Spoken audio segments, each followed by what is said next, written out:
Quer saber o motivo pelo qual você está de saco cheio de tentar liderar? Vamos descobrir. Chega junto, assiste até o final. A minha intenção hoje é tentar te mostrar algo que possivelmente você ainda não esteja vendo. Então, para quem não me conhece, aqui Rômulo Frota, eu ensino gestoras e gestores a obterem engajamento e produtividade dos seus times. Sejam bem-vindas, sejam bem-vindos. Vamos abordar esse tema e por que a gente precisa abordar esse tema. Bem, como eu falei, a minha intenção aqui é talvez te mostrar uma lacuna ou um ponto cego e você ainda não está conseguindo perceber. A minha intenção aqui é trazer uma lupa, vamos dizer assim, uma lupa para que você bote na situação aí e tente entender que você pode ressignificar isso, você pode modificar essa situação. Por que eu acredito que você possa estar interpretando isso de uma forma que você está deixando aí alguns pontos passarem, você não está observando isso? Porque eu acredito, particularmente, que as pessoas hoje estão muito bombardeadas com aquele papo de só fazer o que gosta, sabe? Lembra daquela história? Ah, eu tenho que trabalhar fazendo só o que eu gosto, tenho que fazer só as coisas que eu gosto na minha vida. Não quero fazer nada que eu não goste, não quero fazer nada que me traga algum dissabor. Então, eu acredito que já começa daí essa situação. Porque esse é um papo muito bonito, é um papo realmente gostoso, agradável, é um papo que vende muito. Essa frasezinha, fazer só o que gosta. Essa ideia, ela vende muito. Por que que ela vende muito?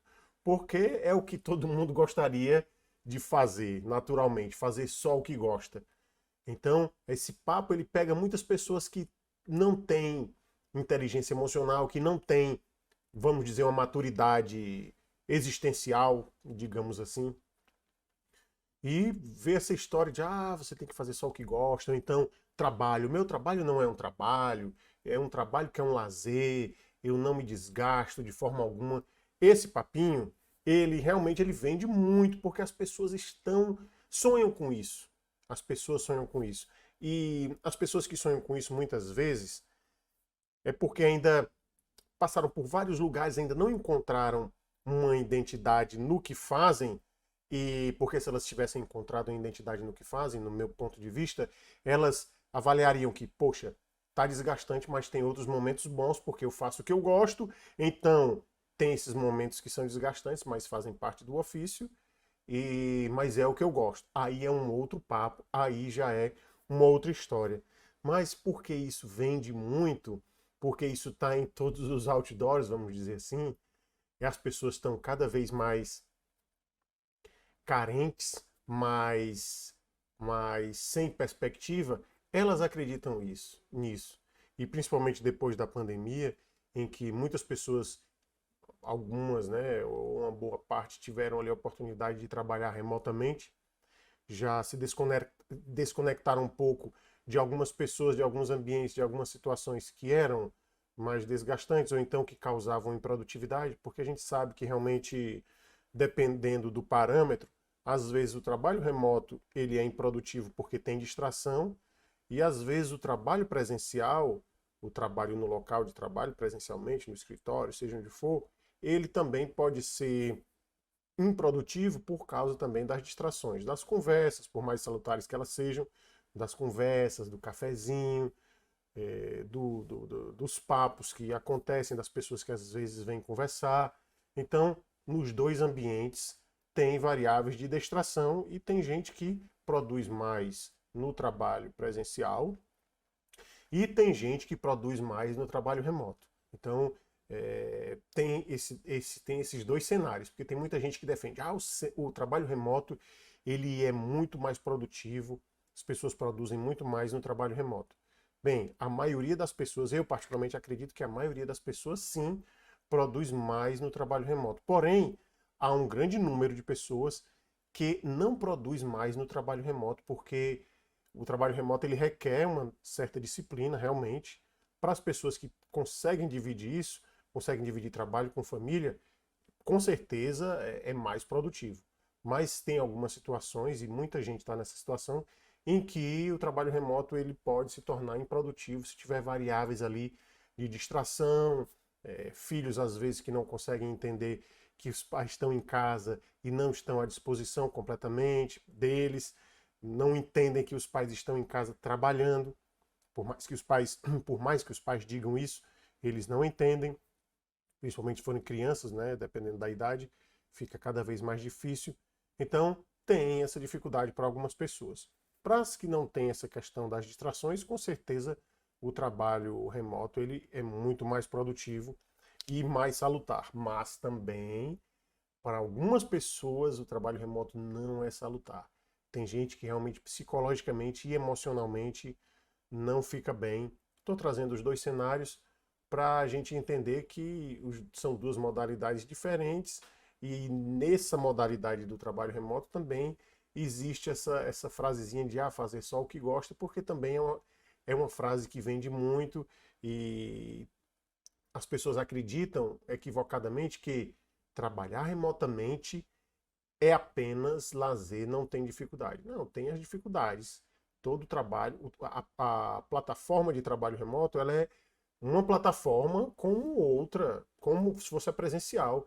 Tem algumas diferenças de ambiente, mas os desafios continuam, os relacionamentos continuam, as dificuldades nas tarefas continuam, a exigência de organização na gestão de processos continua, na gestão do tempo também continua, a necessidade de liderança é a mesma, ou talvez maior, ou talvez menor, porque tem times realmente que, trabalhando remotamente, são mais fáceis de liderar, com certeza, depende do perfil do time. Tem perfil de time que é bem mais fácil liderar presencialmente, mas tem perfil de time que é bem mais fácil liderar remotamente. E eu te digo isso porque eu tenho experiência nos dois parâmetros e te afirmo isso com tranquilidade, que depende do perfil do time. Então, as pessoas confundem muito essa frasezinha que vende muito, fazer só o que gosta, e entram nessa e às vezes, muitas vezes se frustram porque ficam pulando de profissão em profissão, de empresa em empresa, de trabalho em trabalho, nicho após nicho, modificando para ver se encontra algo que vai fazer porque gosta. E não é bem assim, não é bem assim. Eu não vou tocar muito nesse ponto porque a gente vai fugir do tema. Mas o fato é que a gente realmente é muito iludido por essa questão de fazer exclusivamente o que gosta, no sentido de não encontrar dificuldades. Fazer o que gosta, trabalhar com o que gosta, com certeza é o melhor panorama, mas as pessoas confundem isso com trabalhar sem ter nenhuma dificuldade, sem ter nenhum estresse, sem passar por desafios no relacionamento com as pessoas, entende? Faz sentido? Então tem gente que, eu estou trabalhando porque eu gosto, com o que eu gosto, porque eu não tenho nenhuma dificuldade com as pessoas, eu não tenho dificuldade com o trabalho. Então isso até pode ser prejudicial, porque você não está explorando suas potencialidades. Se você trabalha só fazendo sempre aquela mesma coisa, não tem desafio no seu trabalho, isso além de não estar te aperfeiçoando, você pode adoecer por causa disso. Sim, você pode adoecer. Porque se você não tem desafios, se você não tem dificuldades no trabalho, nem dificuldades técnicas e nem de relacionamento, isso pode até te causar um adoecimento. Vai por mim, não fica almejando essa ilusão de querer que o trabalho seja perfeito sem nenhuma dificuldade, sem nenhum desafio, sem nenhum momento de estresse. Não vai nisso, não vai nessa ideia, porque você vai se estressar muito, você vai se frustrar se você for querer entrar nessa cilada. Eu sei, você deve estar pensando, não, mas muita gente fala isso. Muitos infoprodutores falam isso, muitos coaches falam isso, e eu te digo novamente que isso é muito bem falado porque é muito bem vendido. Por que é muito bem vendido? Não é porque necessariamente é a realidade, mas porque é agradável. Essa ideia é agradável, entende? Essa ideia é agradável. Vai ter uma parcela enorme de pessoas que não vão entrar nesse cenário de não ter nenhum desafio, não ter nenhum estresse, é a grande maioria, e outra parcela menor, mais preparada emocionalmente, com mais inteligência emocional, com mais técnicas, com mais treinamentos, aperfeiçoamentos, com, enfim, com mais aperfeiçoamento em determinadas áreas, que vão passar por esses estresses, mas vão ressignificar. Elas não vão ficar isentas de passar por estresse, nem isentas de ter desafio, nem isentas de, em algum momento, ter conflito com outras pessoas. Mas para elas isso não vai causar um impacto grande, porque elas já estão preparadas. Pode ser que, inclusive, que o treinamento que elas tenham feito, o aperfeiçoamento que elas tenham feito, seja com coach, seja com processo de gestão, seja com o que for, pode ser com terapia, seja o que for, pode ser que tenha realmente ali contribuído, pode ser. E ela se preparou de uma forma tal que aquilo não abala, mesmo ela sabendo que a promessa que foi vendida para ela não é real. Qual é a promessa que não é real? Que trabalhar com o que gosta, trabalhar com o que gosta faz com que você não tenha estresse. Essa promessa que muitos vendem, trabalhar com o que gosta não tem estresse, ou seja, você só faz aquilo que você gosta, trabalha apenas com o que gosta, fazendo sempre o que gosta, não tem nenhum momento que você não vai fazer no seu trabalho algo que você não gosta. Isso vende muito, muitas pessoas vendem isso, mas isso não existe. Olha, por que não existe? Calma, líder, calma, gestora, calma, gestor, que eu estou te traçando um panorama aqui geral, inclusive os seus colaboradores até podem estar se beneficiando desse contexto, se eles estão assistindo, se eles não estão, aproveita e manda aí para eles, compartilha com eles, porque com certeza eles também vão se beneficiar. Então, estou trazendo o aspecto geral, o panorama geral, para que você, para já chegar em você. Então, veja bem que nem criança faz o que gosta. Nem criança faz o que gosta. Eu já falei para vocês outras vezes, nem criança faz o que gosta. Porque só o que gosta, digo só o que gosta, nem criança faz apenas o que gosta. Vai ter momentos que a criança vai precisar fazer o que não gosta. Ela vai precisar acordar e ir para a escola, e às vezes a criança não quer acordar, então por ela dormiria, mas ela precisa acordar, então ela vai ter que acordar no momento talvez de um sono bom, então ela vai nesse momento fazer o que não gosta. Faz sentido? Pode ser, por exemplo, que ela tenha que tomar um remédio e o remédio não tem um gosto bom, e se ela fosse fazer só o que ela gosta, ela não iria tomar remédio. Se ela fizesse só o que ela gosta, ela não teria que fazer exame de sangue, porque eu não acredito que tenha criança que gosta de fazer exame de sangue. Aliás, pode ser que tenha. Tem gente, tem seres humanos, tem perfil para tudo. Mas padrão que eu conheço, comumente que eu conheço, é de crianças que não gostam de fazer exame de sangue, porque não gostam da injeção, da picadinha da agulha, enfim. Então, se a gente for deixar elas fazerem só o que elas gostam, elas não vão fazer exame de sangue. Faz sentido? Então, nem criança faz o que gosta. Adulto, vamos para os adolescentes. Adolescente faz o que gosta. Ou quer fazer o que gosta. Lembra de você quando era adolescente?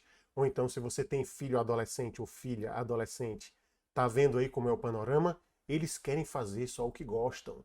E essa geração agora, principalmente, essa de agora, a que nós estamos agora nesse panorama, nessa atualidade, eles querem fazer cada vez mais só o que gostam e a gente tem que estar ali monitorando. Às vezes é um desgaste muito grande.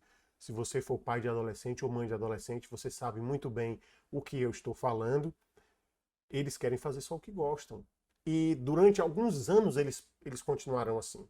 Por mais que você tente dizer que eles não podem fazer só o que eles querem fazer naquele momento, não podem e não devem, até você conseguir que eles entendam isso, você vai passar alguns anos de estresse aí nisso. Faz sentido? Agora, se você for um adulto ou uma adulta, você já passou por essa fase, córtex pré-frontal aí, região do cérebro mais relacionada com as consequências das coisas, a parte mais racional já está totalmente desenvolvida, você já entende, ou então deveria entender, porque a estrutura cerebral aí sua, se você não tiver tido nenhum problema na formação do seu córtex pré-frontal, é para você já entender que a gente adulto também a gente não faz só o que a gente gosta. Independente da área que você atue. Mesmo que você seja um grande empresário, vai ter momentos que você vai ter parceria com alguém ou com outro empresário, e o outro empresário vai tentar reduzir o preço ou querer alguma vantagem que você não quer. Enfim, nas negociações você vai, em algum momento, passar por dissabores. Se você for um médio empresário, também é a mesma coisa. Se você for um autônomo ou um profissional liberal, você com o seu cliente, você vai passar alguns estresses em determinados momentos, vai passar algumas dificuldades. Então a vida adulta e a vida infantil, olha os extremos, a vida adulta e a vida infantil é a gente estar sendo submetido a fazer o que não gosta. Gestora, gestor, calma que já já eu vou chegar em você, tá?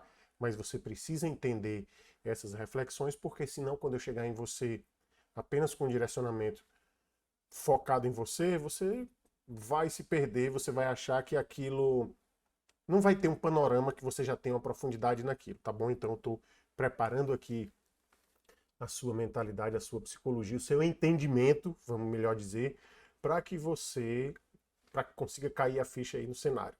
Então, criança e adulto não fazem o que gostam. Porém, ou não deveria, ou pelo menos a criança a gente sabe que não faz, se tiverem pais diligentes, ela não vai fazer o que gosta. E o adulto, o que acontece muitas vezes é que o adulto ainda traz esse espírito de adolescente. Eu conheço muitos adultos que têm esse espírito ainda de adolescente, independe da idade, independe da formação intelectual, cultural. Tem vários adultos que são verdadeiros adolescentes ainda, a nível de mentalidade, são verdadeiros adolescentes, querem realmente fazer só o que gostam, e a gente sabe que isso para eles é muito frustrante, porque eles não têm controle sobre as coisas, a gente não tem controle sobre as circunstâncias e sobre as pessoas. E quem quer sempre fazer o que gosta, claro que vai ter vontade de sempre estar perto de pessoas que atendam um determinado perfil de exigência dessas pessoas. Faz sentido? Então vamos lá. Agora eu quero trazer um cenário para você que é o seguinte.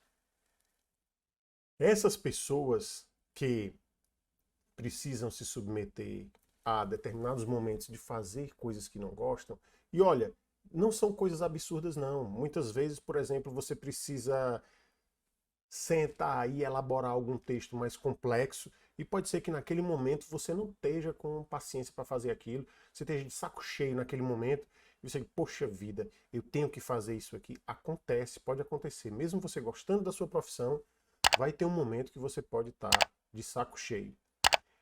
Aí você vai precisar entender o que eu vou já te trazer. Então existem essas pessoas de vários perfis diferentes, e você, líder, agora eu vou chegar em você, gestora ou gestor, você também tem as suas limitações, você também tem os seus momentos de estresse, você também tem os seus momentos de estar de saco cheio das coisas, às vezes, das pessoas, mas eu vou te trazer aqui a probabilidade maior do que pode estar acontecendo com você, tá? Vamos trazer o aspecto da inteligência emocional primeiro. Olha só, uma das coisas que, ao meu ver, prejudicam muito as pessoas é acreditarem que ter inteligência emocional é agir como se fosse um monge, como se fosse alguém que não se estressa, como se fosse alguém que vê um prédio caindo sobre a sua cabeça e apenas diz: nossa, ele vai cair, eu preciso andar tantos passos para trás e tantos passos para um lado tal para sair. Entende? Tem pessoas que confundem inteligência emocional com apenas dizer sim, ou se tiverem que dizer não, só dizer não nos últimos momentos, nas últimas situações, quando todos os argumentos tiverem sido superados. Então essas pessoas, elas se frustram bastante. Por quê? Porque acreditam que falharam. Elas acreditam que falharam. E elas não falharam. Elas não falharam. E se for o seu caso, eu quero te tranquilizar com relação a isso.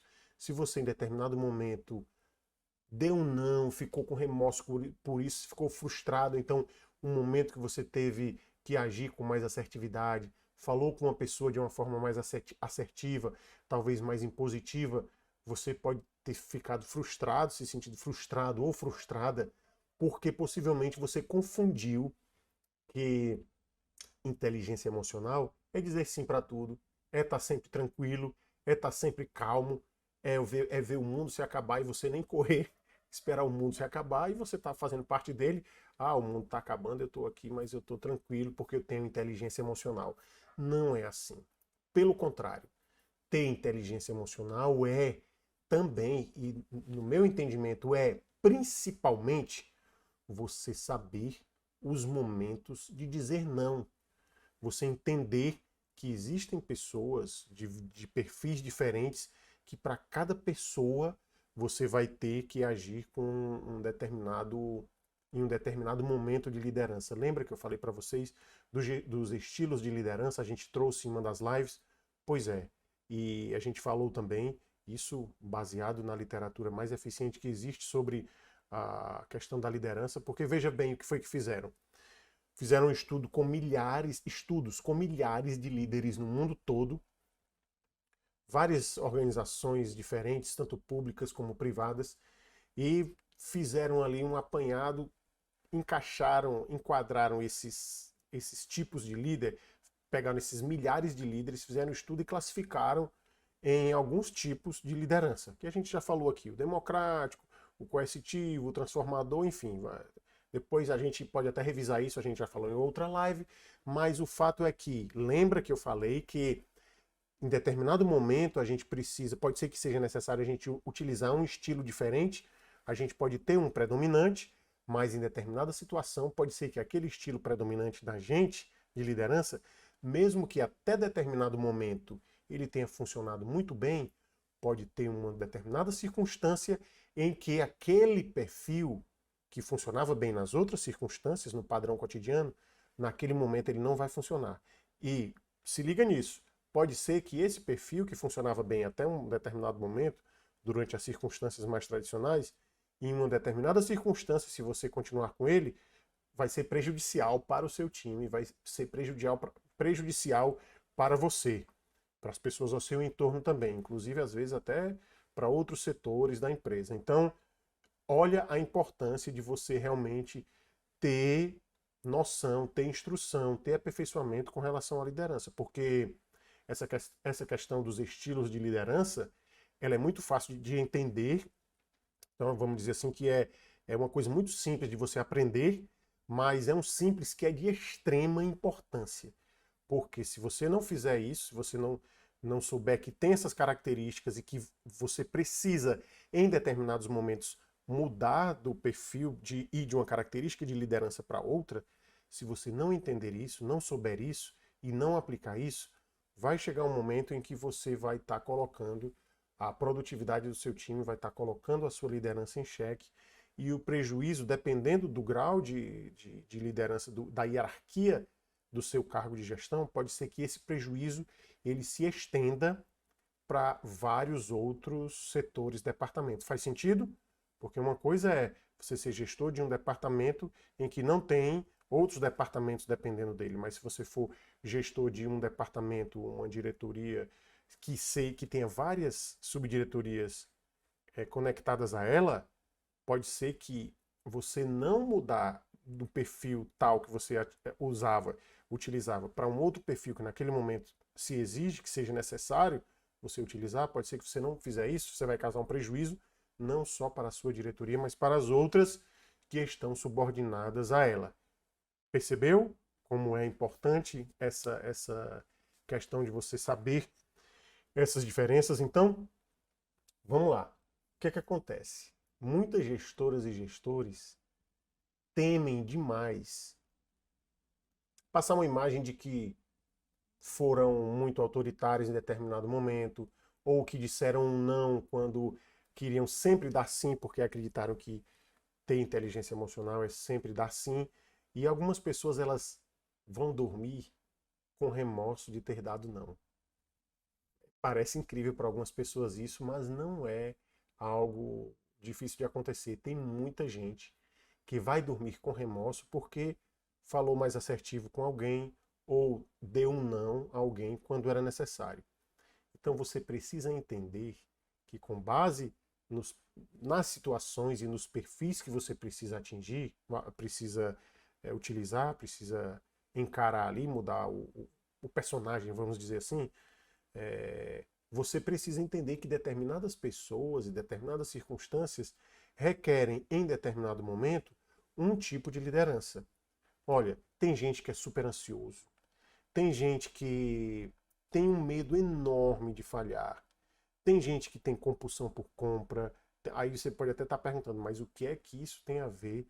Compulsão por compra com eu liderar o time. Tem a ver que se você tiver um membro do time que tenha compulsão por compra, frequentemente ele vai estar frustrado, vai trazer uma sensação de frustração e por mais que seja um excelente profissional, vai trazer esse sentimento de frustração, leva para o time porque precisa desabafar com a gente e às vezes isso afeta outras pessoas, enfim.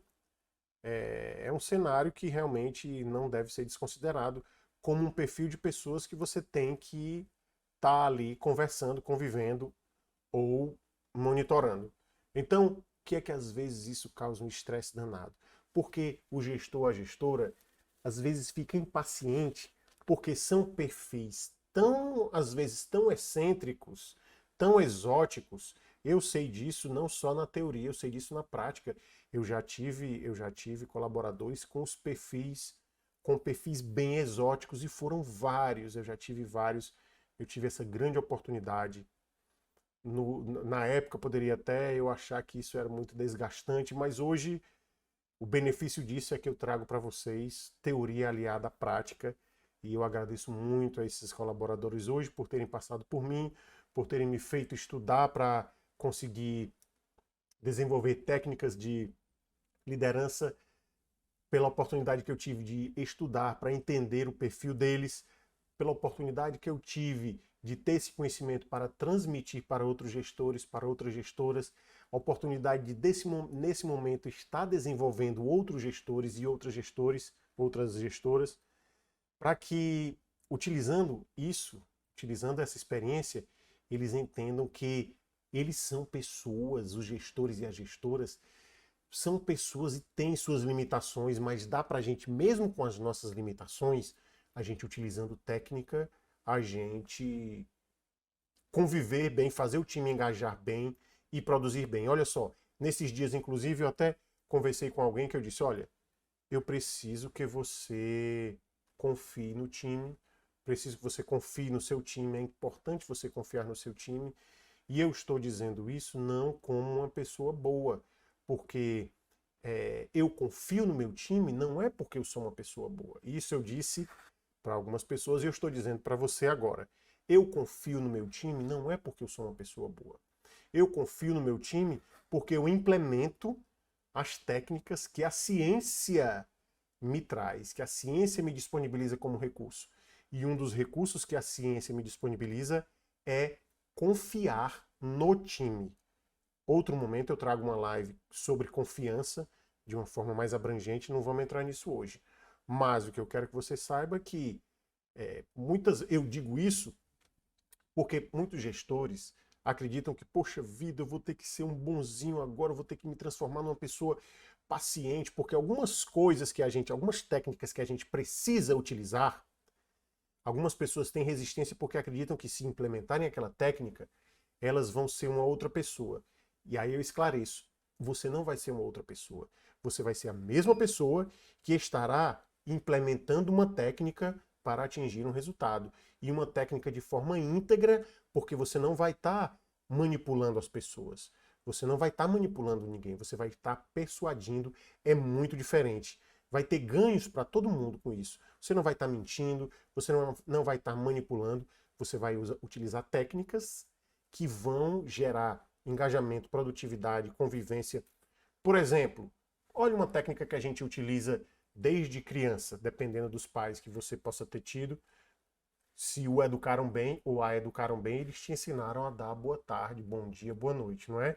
Embora as crianças, quando a gente é criança, a gente fica ali às vezes, não vou dar, dê boa tarde para a pessoa, e a criança diz, boa tarde assim, bem escondido, mas enfim, a gente os educa desde criança para que eles entendam que esse é um manual legal de conduta, porque as pessoas gostam de estar perto de pessoas educadas. Então, isso é uma técnica também, olha só, dada por nossos pais para que a gente consiga se interagir, aumente a probabilidade de a gente interagir no meio de uma forma mais satisfatória. Isso não vai garantir que a gente não tenha estresse com o meio quando a gente é criança, adolescente, mas aumenta a probabilidade de a gente chegar, de a gente ser, tá ali integrado em determinado time. São regras de conduta, de boa educação, que a gente precisa ter, e a gente tem esse treinamento desde criança para isso. E quando você é gestora, você é gestor, você precisa, para desenvolver, para conseguir engajar o time e fazê-los produzir, você precisa também implementar algumas técnicas. Então, imagina como se essas técnicas fossem as técnicas que papai e mamãe deram ali de bom dia, boa tarde, boa noite, é mais ou menos, dadas as devidas proporções, é a mesma coisa. Entende? Então, não se preocupa com isso. Muitos gestores têm essa resistência realmente. Poxa vida, eu não vou fazer isso porque eu não vou confiar, porque todas as pessoas todas as pessoas querem ganhar, não vou confiar porque vão trair a minha confiança, e não é dessa forma, tá? Depois a gente aborda de um outro aspecto, porque isso é um tema, essa questão da confiança é um tema que merece realmente uma live sobre ela, e talvez uma live só não seja suficiente. Então, é interessante implementar isso. E olha, por que que você deve estar se estressando? Porque você não está implementando essa inteligência emocional, ou você ainda não tem inteligência emocional, ou você não tem treinamento de inteligência emocional, e você acredita que porque você agiu mais assertivamente, mais impositivamente, ou você deu um não, você falou em determinado momento mais alto com a pessoa, de uma forma mais incisiva, você acredita que falhou na inteligência emocional, e você não falhou. Foi um momento que pode ser que você tenha agido desnecessariamente, mas pode ser que você tenha agido necessariamente. E se você agiu necessário, aí você vai fazer a retrospectiva agora para avaliar, levando em consideração o seguinte: algumas pessoas a gente não precisa agir de determinada forma. Outras a gente precisa agir de determinada forma. E algumas precisa a gente agir de determinadas formas só em algumas circunstâncias, e outras a gente não precisa agir em determinadas circunstâncias. O que é que eu quero te dizer, resumindo a parada? É que para cada pessoa a gente tem uma forma de agir. Claro, cada pessoa. Por quê? Por quê? Por quê, Rômulo? Porque as pessoas são diferentes. As pessoas são diferentes. Cada uma é uma pessoa exclusiva. Cada um de nós é uma pessoa exclusiva. Você que está me vendo agora é uma pessoa exclusivíssima. Exclusiva. Então, você tem a sua psicologia, você tem a sua história, você tem a sua percepção de mundo, você tem as suas crenças que foram construídas com base também na sua história, com base na percepção que você teve. Se você passou por um determinado momento que foi trágico e estava, por exemplo, um perfume tal que estava muito forte, marcou você, um perfume marcou um momento trágico, você associa aquele momento, às vezes ali, aquele perfume, aquele momento que foi desagradável, acontece isso. Inclusive, olha só, então a gente alimenta crenças com base no que a gente vive. Então, pode ser que você esteja desse jeito achando que falhou com relação a isso, mas não, você precisa entender que cada pessoa tem um perfil e você precisa desenvolver, você precisa entender que você precisa agir com determinado perfil com determinada pessoa e agir com outro perfil com determinada pessoa. Mas, Rômulo, isso não é oscilar muito a minha personalidade? Não, você vai continuar com a mesma personalidade, porém, você vai utilizar ou de um tom de voz ou do repertório de voz completamente diferente. Faz sentido? Olha só, vai ter gente que, se você, dependendo do seu grau de cultura, vai ter gente que você vai conversar, que se você for falar as coisas mais complexas que você que está me ouvindo agora sabe, a pessoa vai ter gente que não vai entender nada do que você está falando. Não vai entender nada. Algumas até vão fingir que entenderam, mas não vão entender. E já tem outras que o mais complexo que você possa saber é muito pouco para determinadas pessoas. Você vai chegar com isso achando que vai estar passando muito, e para a pessoa vai ser tão básico que ela não vai dar nem muita atenção. Ou então tem gente que só consegue bater um papo se for com... Imagina, por exemplo, uma pessoa que você gosta muito na sua família, que você quer estar perto dela, alguém que você cresceu junto ali, por exemplo, mas aquela pessoa, por mais que você goste de estar perto dela, só gosta de falar coisas que você acha, que você considera muito básico, vamos dizer assim. Muito básico no sentido de não ter complexidade, não ter muita subjetividade. Então, você precisa, quando chegar, quando estiver perto dessa pessoa, falar coisas ali mais triviais no repertório daquela pessoa. E isso independe do nível cultural e intelectual da outra, tá? Às vezes a pessoa realmente tem, independente do nível cultural, ela tem preferência por falar amenidades, por não ter um grau de subjetividade e tal. Então, para aquela pessoa, é interessante que você fale isso, porque senão ela vai lhe achar um saco. Vai lhe achar um porre. Ah, não quero falar com essa pessoa, não. Só fala sobre isso que eu não sei nem o que é. Ou então, filosofia? Não, não quero falar sobre isso. Tem gente que é assim. Se for falar algum papo mais no sentido filosófico, a pessoa já diz: não, com licença, eu vou me levantar e vou até ali. Enfim. E para outras pessoas que têm mais subjetividade, que gostam de reflexões mais existenciais, ou então papos que levem a um outro patamar, para esse tipo de pessoa, você não vai ali também só chegar e falar baboseira. Embora tenha um momento que é agradável a gente falar baboseira, independente do nível intelectual das pessoas. O que é que eu quero trazer com isso? É que, da mesma forma, vai ter no seu time pessoas que, por mais, independente do grau de intelectualidade, de cultura que tenham, pode ser que a pessoa tenha uma preferência a só se conectar se for com alguém que fala ali de uma forma mais passiva. Aí pode ter uma outra que só se conecta se for falando de forma incisiva, ou então a pessoa devaneia tanto, que se preocupa tanto com as coisas, tem muito medo de falhar, que você diz, olha, não, tenha calma e tal. Você tem que trazer a pessoa de uma forma mais incisiva, porque senão você vai deixar a pessoa flutuando e ela vai voar. Porque às vezes as pessoas estão tão emaranhadas em preocupações relacionadas ao medo de falhar, relacionadas ao medo de falhar, que a pessoa às vezes realmente compromete até o cognitivo. Então, se você quer engajar, você não pode, não é interessante que você deixe essa pessoa ficar completamente em Marte pensando, ah, mas isso aqui se acontecer isso, se acontecer não, você tem que chamar, vamos lá, acorda, acorda. Eu estou dando aqui um exemplo metafórico, claro que você vai fazer de uma forma ilegal, porque lembra que hoje em dia é muito comum a alegação de assédio moral, tá? Então você gestora, você gestor tem que levar isso em consideração sempre, sempre, sempre, sempre. E eu faço o possível para trazer esse tema à tona. Tenho percebido até que eu não tenho trazido tanto, mas a partir de agora eu vou me policiar para sempre estar trazendo isso.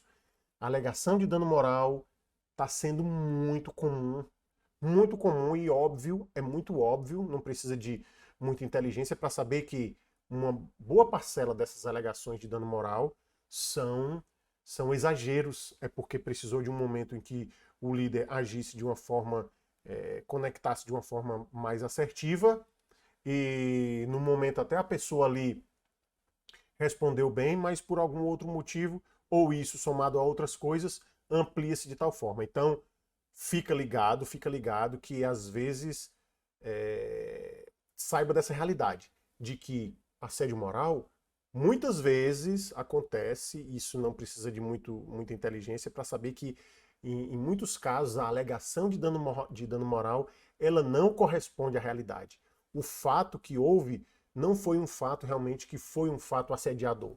Você não assediou moralmente, mas fica ligado nisso, então por isso que eu trago também, e vou trazer sempre agora, essa história do assédio moral para você ter essa certeza da necessidade de você implementar as técnicas, ter inteligência emocional, utilizar das estratégias de conexão, saber o momento certo de você ter determinado estilo de liderança, porque senão você pode estar aí na mira de uma alegação de dano moral, tá? Então presta muito bem atenção nisso. Se você é gestor, você é gestora, você sabe, com base nos seus outros amigos gestores, que essa questão do assédio moral, ela está bem em pauta, cada vez mais em pauta, talvez por causa depois dos aspectos da pandemia, não sei, não sei. Cabe uma pesquisa, cabe um estudo aí nessa área, vamos ver. Talvez até eu traga aqui algum tema, vou estudar aí algo relacionado, se tem um impacto aí do momento pandêmico, pós-pandêmico, para a elevação da quantidade de alegações de danos morais, de assédio moral. Então fica ligado. Entenda que a sua missão, ela é desafiadora, mas ela é desafiadora independente de você. Imagina só, o que é que eu quero dizer? Imagina você saindo do seu cargo de liderança, do seu cargo de gestão, porque você considera que tem gente que lhe deixa de saco cheio. Você já está de saco cheio de conviver e de implementar a técnica, tá? Imagina isso. Agora ele diz, não, eu vou deixar de ser gestor e vou buscar ser colaborador em outro time sem nenhum cargo de gestão. Aí você chega nesse cargo de gestão, nesse time, e encontra um gestor, uma gestora que pode ser um porre e você pode ser que desfaça tudo aquilo de liderança que você já estudou, já treinou e que você abandonou por determinadas fases em que você estava de saco cheio e não quis mais o cargo por causa disso, porque você acreditava que estava de saco cheio, porque liderança não era a sua praia, gestão não era a sua praia. Entende a consequência que pode causar isso? Então, esquece essa história de fazer só o que gosta. O gestor, olha, não tem como a gente, gestor, encarar essa parada de adolescente, de dizer, não, eu vou só fazer o que eu gosto, eu vou só falar do jeito que eu gosto com as pessoas. Não, você precisa, em determinados momentos, ser mais assertivo. E em determinados momentos, você precisa ter mais paciência. Em determinados momentos, é necessário, é interessante que você escute mais, mas em determinados momentos é interessante que você fale mais. Mas mesmo falando mais, tem que escutar. Então, implementa isso. Lembra de que você vai ter momentos em que você vai estar desgastado, que você vai estar cansado. Pode ser que você tenha dormido mal, pode ser um momento, uma fase que seu organismo está cansado, seja por que motivo for. Às vezes até a atividade física pode gerar um momento ali que seu corpo está precisando de repouso, acontece. Às vezes foi um investimento psíquico que você teve, um investimento emocional, uma alimentação que te fez mal, uma dormida ruim, algo que te trouxe ansiedade. Acontece às vezes, por exemplo, final do ano. Tem gente que no final do ano fica mais cansado. Algumas pessoas porque vão entrar em recesso e aí já fica ali como se fosse preparando o corpo para o recesso, já ficam mais cansados. Outras pessoas ficam mais sensíveis no final do ano, no Natal. Então pode ser que você possa ser um gestor ou a gestora que possa estar em um clima desses, já desacelerando, ou então mais sensível e está de saco cheio, mas entenda que é porque é desafiador mesmo, mas é muito bonito esse seu cargo. Essa missão que você tem é uma missão bacana, por mais desafiadora que seja. Não tem as coisas que são valiosas, elas requerem desgaste, tá? Não tem aquele ditado, não tem almoço grátis. Então, o que é valioso, existe realmente um investimento de energia e você está em algo que é valioso porque você está contribuindo com o desenvolvimento da empresa que você trabalha, da instituição que você trabalha, você está contribuindo com o desenvolvimento das pessoas, você está deixando um legado para essas pessoas e isso é algo realmente que é muito valioso. Isso é muito mais valioso do que alguns momentinhos de estresse que você tem e que você se lembra daquele pessoal que diz: não, você tem que trabalhar só fazendo o que gosta sempre, você não vai ter nenhum momento de sabor, não vai ter nenhum momento de estresse. Esquece isso, que isso só faz mal. Vende porque é bonito, vende porque é um sonho, mas é realmente uma utopia. Então, implementa isso, a gente se vê em breve. Um grande abraço a todas e a todos. Tchau, tchau.